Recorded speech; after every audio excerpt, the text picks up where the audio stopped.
जय हिंद। इस वीडियो में हम तो कंकाल के बारे में जानेंगे।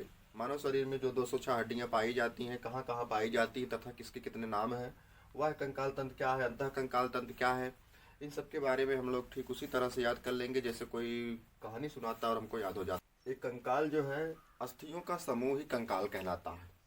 एक कंकाल हमारे शरीर में ढांचा और रक्षा करने का कार्य करता है। ढांचा की बात करें तो सपोज कीजिए कि अगर हमारे शरीर में अस्थियां ना होती, हड्डियां ना होती, तो हमारे शरीर हम सीधा ना खड़े हो पाते और हमारे शरीर की कोई बनावट ना होती। जैसे हमारे शरीर की एक बनावट है, देखा जाए तो जैसे क्या होता है कि एक बोरा होता है, उस बोरे में गेहूं अथवा धान को भर दिया जाता है तो जो है सीधा बोरे को खड़ा कर सकते हैं और उस बोरे की एक बनावट भी मिल जाती है। लेकिन अगर उस बोरे से गेहूं अथवा धान को निकाल दिया जाए तो अब बोरा को सीधा खड़ा करेंगे तो बोरा सीधा नहीं खड़ा हो पाएगा और ना ही उसकी कोई बनावट होगी। तो इस प्रकार ये जो कंकाल है, अस्थियों का समूह हमारे शरीर में होता है, जिसे कंकाल कहते हैं, ये हमको जो है ढांचा देता है, मतलब शरीर की बनावट देता है और दूसरी तरफ का भी कार्य करता है, हमारे शरीर को रक्षा प्रदान करता है। जैसे कोई प्रहार होता है तो एक कंकाल ही हमको बचाने का कार्य करता है। ये दो तरह के मिल जाते हैं, एक बाह्य कंकाल और एक अंतः कंकाल, एक्सोस्केलेटन और इंडोस्केलेटन। बाह्य कंकाल की अगर बात करें तो ऐसे जंतु जिनके शरीर के बाहर बाहर की तरफ जो है कंकाल तंत्र पाए जाते हैं, कंकाल पाए जाते हैं, ऐसे जंतु जो है बाह्य कंकाली जंतु कहलाते हैं। तो मोलस्का संघ का एक प्राणी जो है आपको मिलता है पाइला, जिसे घोंघा कहते हैं। तो घोंघा को देखेंगे तो घोंघा जो है एक जलीय जंतु है जो जल में रहता है। तो घोंघा जो है क्या करता है, उसका जो कंकाल तंत्र होता है उसके बाहर होता है और घोंघा उसके कंकाल के अंदर रहता है। जैसे एक प्रकार से जो है कंकाल तंत्र जो है क्या करता है, उसको एक निश्चित ढांचा तो देता है, साथ साथ जो है क्या करता है, उसको रक्षा प्रदान कराता है। अभी कोई जलीय जंतु, उससे बड़ा कोई जलीय जंतु होगा तो उस जलीय जंतु से उसके शरीर को सुरक्षा प्रदान कराता है। अर्थात ये जो घोंघा होता है अपने पूरे शरीर को इसी वाह्य कंकाल के अंदर डाल के रखता है। इसी तरह से सीपी मिल जाती है। सीपी जो है, सीपी भी वाह्य कंकाल है। सीपी भी जो है वाह्य कंकाली जंतु होती है। इसके बाहर जो है इसका वाह्य कंकाल होता है और सीपी उसी के अंदर रहती है। सीपी की अगर सीपी को देखें तो पहले के समय में लोग जो है क्या करते थे, इसी सीपी को जो है नहर से, नदी से, तालाब से लाते थे और इसको जो है और इसके वाह्य कंकाल को जो है किसी पत्थर पर घिस करके धारदार बना देते और धारदार बना करके इसका उपयोग जो है क्या करते थे, सब्जी को छीलने, आलू को छीलने जैसी और अन्य प्रकार की सब्जियों को छीलने में इसका उपयोग करते थे। तो ये सीपी का वाह्य कंकाल ही था जो सीपी को जो है रक्षात्मकता का कार्य कराता है, ढांचा देने का कार्य। इसी तरह से कौड़ियाँ मिलती हैं। कौड़ियाँ भी एक जलीय जो है जंतु होती हैं और कौड़ियाँ जो है कौड़ियों में भी वाह्य कंकाल पाया जाता है। यही कौड़ियाँ ही हैं जो पहले के समय में जो है क्या होती थी, एक रुपए की कार्य करती थी। जैसे जब नोट नहीं था, सिक्के नहीं थे, तो एक कौड़ी का ही प्रचलन था। तो उस समय कौड़ियों को दे करके जो है किसी वस्तु को खरीदा जाता था। अब क्या अगर देखें तो लोग कहते हैं ना कि जो है भैया हम आपको एक भी फूटी कौड़ी नहीं देंगे, एक और फूटी कौड़ी नहीं देंगे। तो ये वही कौड़ियाँ हैं। जो कौड़ियाँ जो है कुछ क्षतिग्रस्त हो जाती थी, वाह्य कंकाल कहीं से छिद्र हो जाता था, नस टूट जाता था, तो उस कौड़ियों का कोई वैल्यू नहीं रहता है। तो ये वही कौड़ियाँ हैं। इसी तरह से चींटी की बात कर लें तो चींटी को देखेंगे तो चींटी का कुछ भाग जो है ऊपर का वो जो है वाह्य कंकाल जो होता है वो कड़ा रहता है, टाइट रहता है।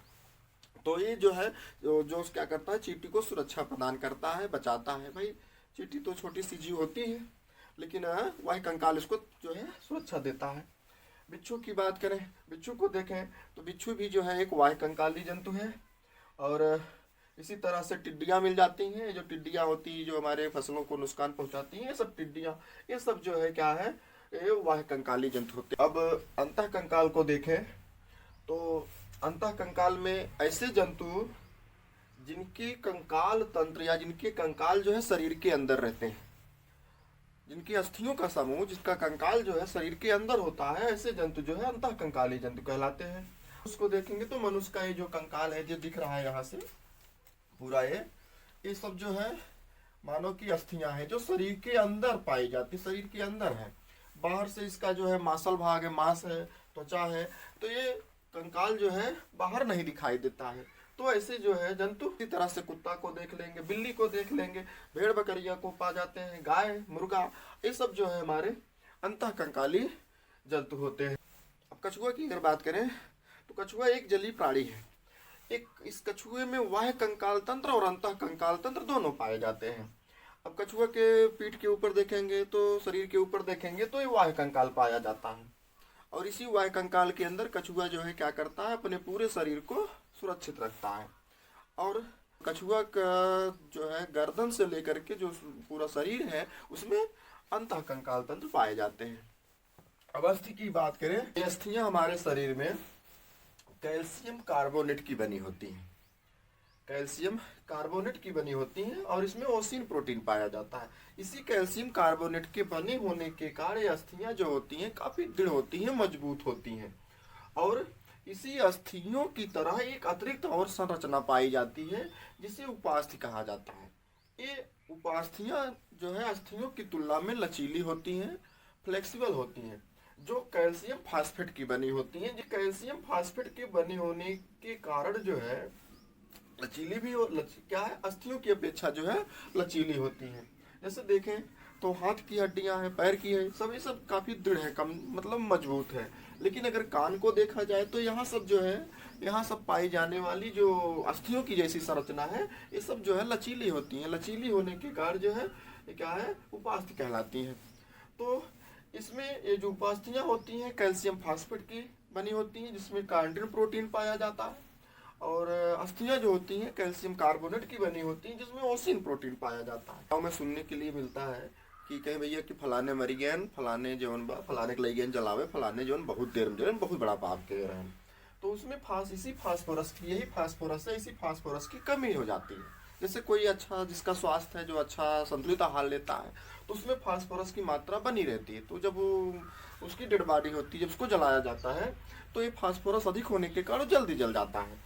अधिकता और कमी के कारण होता है। जैसे कमी है तो जो है देर में जलेगी और अधिकता है तो जल्दी जल जाता है। यही फास्फोरस भी जो है माचिस की डिबिया पे देखते हैं लगाया जाता है, जिसके कारण जो है वो जलती है। अस्थियों के बीच में कुछ जाली नुमा संरचना पाई जाती है, जैसे मच्छरदानी की तरह संरचना पाई जाती है, जिसे बोन मैरो अस्थि मज्जा कहा जाता है। इसी अस्थि मज्जा के द्वारा जो है वयस्क में रुधिर का निर्माण होता है, जबकि भ्रूण अवस्था में किसी भ्रूण में, मतलब शिशु की बात करें, शिशु जो माता के यूट्रस में रहता है तो उसमें रुधिर का निर्माण जो है लीवर के मीसोडर्म में होता है।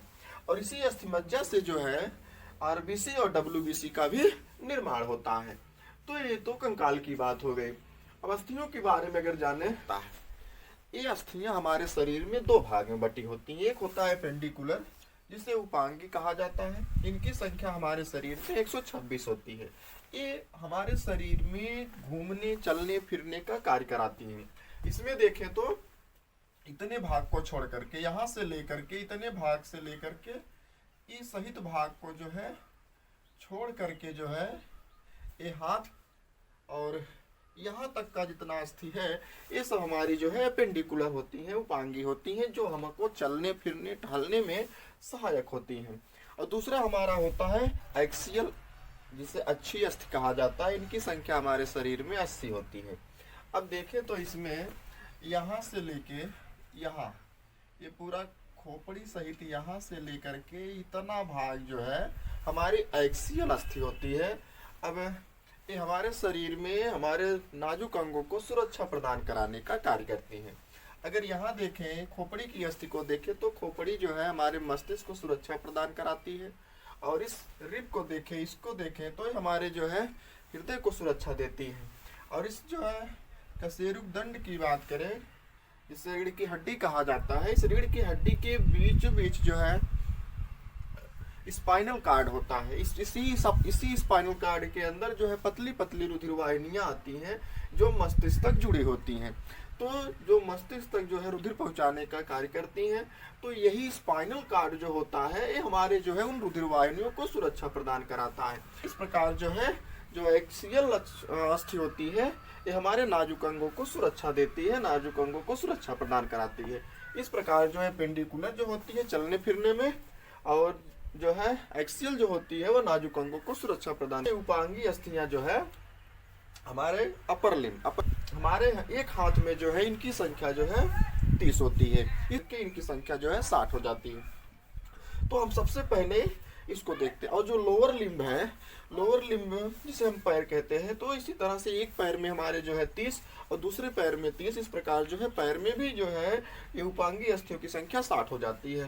तो देखें तो जो हमारा अपर लिम्ब है, हाथ है, इस पहले हाथ को देखते हैं, इस अपर लिम्ब को देखते हैं। तो हमारे हाथ में यहाँ से यहाँ तक देखें तो यहाँ से यहाँ तक एक अस्थि आई होती है जिसे ह्यूमरस कहा जाता है। एक हड्डी होती है इसे ह्यूमरस कहा जाता है। अगर इसमें देखें तो ये ह्यूमरस जो है यहाँ मिल जाएगी, ये वाली अस्थि जो है ह्यूमरस होती है, जो यहाँ से लेकर के पूरा यहाँ तक आई है। यही ह्यूमरस आगे चल करके यहाँ जो है दो भाग में बटी होती है। एक जो है अंगूठे की तरफ चली जाती है जिसे रेडियस कहा जाता है, और दूसरा जो है इसे कनिष्ठिका की तरफ, कानी अंगुली की तरफ चली जाती है, जिसे जो है अल्ना कहा जाता है। तो अंगूठे की तरफ जाने वाली ये रेडियस, और जो है इधर कनिष्ठिका की तरफ जो है कानी अंगुली की तरफ जाने वाली जो है अल्ना कहलाती है। अब आगे देखें तो यहाँ से यहाँ तक एक अस्थि, आगे चल करके दो भाग में, यहाँ एक जो है रेडियस, दूसरा जो है अल्ना, 3 अस्थि हो जाती है। अब यहाँ के देखें तो यहाँ पर जो है सबसे ज्यादा अस्थि मिलती है। छोटी छोटी जो है कई टुकड़े में जो है अस्थि होती है, जिसे कार्पल्स कहा जाता है। कार्पल्स मतलब कलाई से है, कलाई की अस्थि से है। ये जो है कलाई, सी से कार्पल्स, सी से कलाई।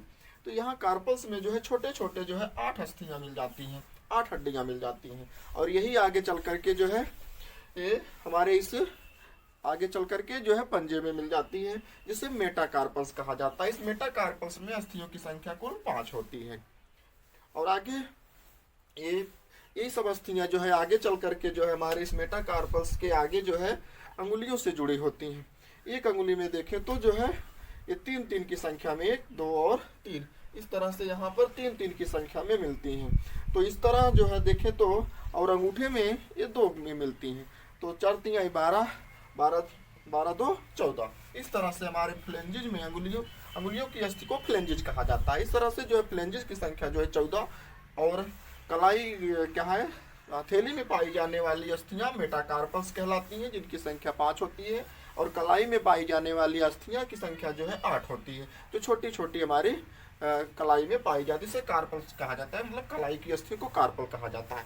इस तरह से हमारा जो है क्या है, एक हाथ में कुल अस्थियों की संख्या जो है 30 हो जाती है। 14, 5, 8, 1, 1 और 1। इस प्रकार जो है ह्यूमरस से लेकर के फ्लेंजेस तक जो है 30 अस्थियां मिल जाती हैं। जैसे लोअर लिम्ब को देखें, जिसे पैर की अस्थि कहा जाता है। तो जिस तरह से जो है एक हाथ की अपर लिम्ब में मिली थी, हाथ में जो है 30 अस्थि मिली थी, इसी तरह से एक पैर में भी 30 अस्थि मिल जाती है। तो देखें तो पैर की यहाँ से लेकर के यहाँ तक की, इसमें देखें तो यहाँ से यहाँ तक की ये जो है सबसे लंबी अस्थि होती है, जिसे फीमर अस्थि कहा जाता है, जिसे उर्व अस्थि भी कहा जाता है। जो है मानव शरीर की सबसे लंबी अस्थि होती है, जो खोखली होती है। इसके ठीक नीचे जो है एक गोलाकार चपटी अस्थि होती है, गोलाकार यहाँ चपटी अस्थि होती है, जिसे जो है घुटने की अस्थि कहा जाता है। ये घुटने की अस्थि के कारण ही जो है हमारा पैर आगे की तरफ नहीं मुड़ता, अर्थात पैर को आगे की तरफ मुड़ने से रोकती है, बल्कि पीछे की तरफ मुड़ता है। तो जिसे जो है पटेला कहा जाता है। तो घुटने की अस्थि को जो है, घुटने की हड्डी को पटेला कहा जाता है। अब जो है पटेला के ठीक नीचे जो है एक अस्थि पाई जाती है, जो हमारे ठीक जो है पटेला के सामने होती है। पटेला के सामने की अस्थि को देखें तो इसको टिबिया बोलते हैं, टिबिया बोला जाता है, ये टिबिया है। तो ये टिबिया जो होती है पटेला के सामने होती है, और इस टिबिया के ठीक पीछे की एक अस्थि होती है, जो फिबुला कहलाती है। ये फिबुला इस टिबिया को सहायता देती है, सहारा देती है। ये जो फिबुला है टिबिया को सहायता देती है, मतलब सहारा प्रदान करती है। जिसे यहाँ आप देखें तो ये जो है तो क्या मिलता है, पटेला के ठीक सामने की तरफ का जो है, इसको जो है टिबिया बोलते हैं। और इसके ठीक बगल ये जो दिखाई दे रहा है, ये जो है फिबुला होती है। यहाँ पीछे की तरफ, ठीक पीछे की तरफ जो है फिबुला होती है। अब जिस तरह से जो है अपर लिम्ब में कार्पल्स, कलाई की अस्थि मिली थी, इसी तरह से जो है पैर में जो है एड़ी की जो अस्थि होती है, जिसे टार्सल कहा जाता है। इसकी संख्या जो है 7 है। कार्पल्स की संख्या जो है 8 थी, टार्सल की संख्या 7 है। अब 7 होने का मतलब है कि यहाँ पर देखे थे कि ह्यूमरस अस्थि जो थी यहाँ से यहाँ तक, ये आगे जो है कहीं बीच में कोई और अस्थि नहीं थी, यही आगे चल करके एक अंगूठे की तरफ चली गई थी, जिससे जो है रेडियस, और दूसरा जो है कानी अंगुली की तरफ, जिसे अल्ना कहे थे। जबकि यहाँ पर जो है फीमर जो अस्थि होती है लोअर लिम्ब में, पैर में, ये जो है आगे चल करके किसी भाग में बढ़ती नहीं है, बल्कि जो है एक गोलाकार अस्थि में पटेला पर जो है टिक जाती है। अब पटेला के ठीक नीचे जो है इसके सामने जो है इसकी टिबिया मिलती है, टिबिया के ठीक पीछे जो है फिबुला मिलती है, जो सहायक अस्थि होती है। ठीक, इस तरह से जो है, और एड़ी की तरफ चलेंगे तो एड़ी में की अस्थि को जो है टार्सल कहा, जिसकी संख्या 7 मिल गई। अब जो है क्या है, इसी पटेला के कारण जो है, इसी पटेला यहाँ पर एक अतिरिक्त अस्थि मिल जाती है, एक अलग से अतिरिक्त अस्थि मिल जाती है, हड्डी मिल जाती है। इसके कारण जो है टार्सल की संख्या जो है एक कम हो जाती है, 7 हो जाती है। फिर टार्सल जो है आगे पतली पतली अस्थियों में जो है विभक्त होती है, जो पैर के तलवे की अस्थि कहलाती है, जिसे मेटाटार्सल कहते हैं। जैसे यहाँ पर जो है कार्पल्स और मेटाकार्पल्स मिला, कार्पल्स कलाई की अस्थि, मेटाकार्पल्स में हथेली की अस्थि। इसी तरह से जो है, जो एड़ी की अस्थि है टार्सल, जिनकी संख्या 7, और तलवे की अस्थि जो है मेटाटार्सल, जिनकी संख्या 5 होती है। अब आगे देखें तो ये आगे जो है पैर की अंगुलियों की जो अस्थि होती है, ये भी फ्लैंजेस कहलाती है। जिस तरह से जो है हाथ की अस्थि थी, अंगुलियां थी, जिनको जो है फ्लैंजेस बोले, जिसकी संख्या 14 थी, इसी तरह से जो है पैर की अंगुलियां भी जो है क्या होती है, तीन अस्थियां पाई जाती है, अंगूठे में 2 पाई जाती हैं। तो इस प्रकार जो है 4 तिहाई 12 और अंगूठे में 2, फ्लैंजेस की संख्या जो है 14 मिल जाती है। तो इस प्रकार जो है एक जो है पैर में अस्थियों की संख्या जो है 30, और दूसरे को मिला करके जो है दोनों जो है, इस प्रकार दोनों जो है पैर की अस्थियों की संख्या जो है 60 हो जाती है। तो अपर लिम्ब में हाथ में जो है 60, और जो है लोअर लिम्ब पैर में 60। देखें फिर से, तो humerus 1, radius 1, ulna 1, carpal 60, metacarpals 5, phalanges 14। पैर में देखें तो सबसे बड़ी खोखली अस्थि फीमर, जिसे उरु अस्थि भी कहा जाता है, एग्जाम में बहुत पूछा जाता है उरु अस्थियां क्या है। तो उरु जो है फीमर अस्थि होती है। और घुटने की अस्थि पटेला, और घुटने के सामने की अस्थि जो है टिबिया, टिबिया के ठीक पीछे जो है टिबिया को सहायता देने वाली अस्थि फिबुला। एड़ी की अस्थि को जो है टार्सल, जिनकी संख्या जो है 7, तलवे की अस्थि मेटाटार्सल, जिनकी संख्या 5, पैर की अंगुलियां फ्लैंजेस, जिसकी संख्या 14। इस प्रकार और अपर तथा लोअर लिम्ब को मिला करके कुल अस्थियों की संख्या जो है, कुल एपेंडिकुलर अस्थियों की संख्या जो है 120 हो जाती। अब बची 6 अस्थियां, जो 6 हड्डियां हैं, इन 6 हड्डियों को देख लेते हैं। तो अब देखें तो यहाँ से यहाँ तक की जो अस्थि है, इस अस्थि को देखें तो इस अस्थि को जो है पेल्विक बोलते हैं, जिसे हिंदी में श्रोणि मेखला कहते हैं। ये श्रोणि मेखला है। तो इसको देखें तो पेल्विक की संख्या जो है 2 हो जाती है। तो ये जो है इस तरह से पेल्विक की संख्या 2 मिल जाती है। और देखें तो एक आपको मिलता है कैल्विकल बोन मिल जाता है। तो कैल्विकल बोन को देखें तो यहाँ कंधे की जो है कमजोर उपास्थियों से जुड़ी होती है। तो कमजोर उपास्थि से जुड़ी होने के कारण जो है इसको जो है क्या करते हैं, आसानी से खींच करके जो है तोड़ा जा भी सकता है। तो ये जो है कैल्विकल, जिसे जो है क्या बोलते हैं, हंसुली की अस्थि बोलते हैं। तो इनकी संख्या 2 मिल जाती है, एक इधर का और एक इधर का। और आगे मिलता है स्कैपुला की अस्थि। स्कैपुला जो है जिसे क्या बोलते हैं, ये वाली अस्थि से पखाउजा बोलते हैं, पखाउज बोलते हैं। तो पखाउज की जो अस्थि है, इसको जो है स्कैपुला बोलते हैं। इस स्कैपुला की संख्या जो है 2 मिल जाती है। स्कैपुला एक प्रकार से, स्कैपुला को देखें तो अंश मेखला बोलते हैं। तो अंश मेखला की जो अस्थि है, इसकी संख्या 2। तो कुल मिलाकर के जो एपेंडिकुलर अस्थि है, जिसे उपांगी अस्थि बोलते हैं, इस प्रकार उपांगी अस्थियों की संख्या जो है अपर लिम्ब में, जिसे हैंड कहते हैं, हाथ, तो एक हाथ में, दाहिने हाथ में जो 30 है और बाएं हाथ में 30, तो दोनों हाथ में जो है क्या है कि अस्थियों की संख्या जो है 60 मिल जाती है। इसी तरह से एक पैर में जो है 30 और दूसरे पैर में जो है अस्थियों की संख्या 30, तो 30 दूनी 60 मिल जाती है। तो हाथ में जो है 60 और पैर में जो है 60। और पेल्विक, जिसे जो है श्रोणि मेखला बोलते हैं, तो श्रोणि मेखला की संख्या 2। कैल्विक कैल्विक या कैल्विकल जो अस्थि होती है, जिसे हंसुली की अस्थि बोलते हैं, इनकी संख्या 2। और क्या मिलता है, स्केपुला अंश मेखला जिसे पखाउज बोलते हैं, मोटी होती है, तो इसकी संख्या जो है 2 मिल जाती है। तो इस प्रकार 60 120 मिल जाता है, 120 और जो है 6। तो कुल जो है पेंडिकुलर अस्थियों की संख्या, उपांगी अस्थियों की संख्या जो है 126 मिल जाती है। अब बची जो है एक्सियल बोन जो है, जिसे अच्छी अस्थि कहा जाता है, संख्या जो है 80 मिलती है। अब हम जो है जब 126 अस्थियों को, जिसे पेंडिकुलर कहा जाता है, इनको निपटा दिए, तो जो एक्सियल बोन है 80 है, इनको तो चुटकियों में निपटा देंगे। अब इनमें जो 80 अस्थियां हैं, इनमें रीढ़ में जो है, रीढ़ में कुल अस्थियों की संख्या, हमारे इस जो रीढ़ है, इस रीढ़ में कुल अस्थियों की संख्या 26 हो जाती है। और बात करें पसलियों की, तो 12 जो है अस्थियां जो है बाईं तरफ और 12 अस्थियां जो है दाहिनी पसलियों में पाई जाती है। इस प्रकार जो है दाहिनी तथा बाईं पसलियों को मिलाकर के अस्थियों की संख्या जो है 24 हो जाती है। तो 26 24 जो है 50 हो जाता है। तो रीढ़ की हड्डी में 26 और जो है पसलियों में 24, तो इस प्रकार जो है 50 मिल जाती है। अभी जो दाहिनी और बाईं पसलियां हैं, इन दोनों पसलियों को बीच में जोड़ने का कार्य, इन दोनों पसलियों को वेल्डिंग करने का कार्य एक मोटी अस्थि करती है, जिसे स्टर्नम कहा जाता है, वच्छा अस्थि कहा जाता है। तो इस प्रकार जो है 50 1 51, तो 80 में से 51 निकल जाता है, तो बचता है 29। ये जो 29 अस्थियां बचती हैं, ये हमारे सिर में हो जाती है, मतलब सिर की अस्थियां होती हैं। अब देखें इस सिर को, यहाँ से गर्दन से लेकर के देखें, तो यहाँ पर जो है गर्दन में कुल जो है यहाँ से यहाँ तक, पूरे गर्दन में यहाँ से यहाँ तक जो है कुल 7 अस्थियां होती हैं। इन 7 अस्थियों को जो है सर्विकल बोन कहा जाता है, सर्विकल अस्थि कहा जाता है, जो C1 C2 C3 C4 से C7 तक होती है। और इस गर्दन के ठीक ऊपर जो अस्थि होती है, इसको जो मतलब सिर की जो है, इसको जो है एटलास कहते हैं। गर्दन के ऊपर, यहाँ से जो 7 अस्थि के ऊपर है, इसको एटलास बोन बोलते हैं। जो रीढ़ की हड्डी है, बच्चे में जो है इसकी संख्या 33 होती है। यहाँ पर 26 दिखाया गया है, जो बच्चे में इसकी संख्या 33 होती है।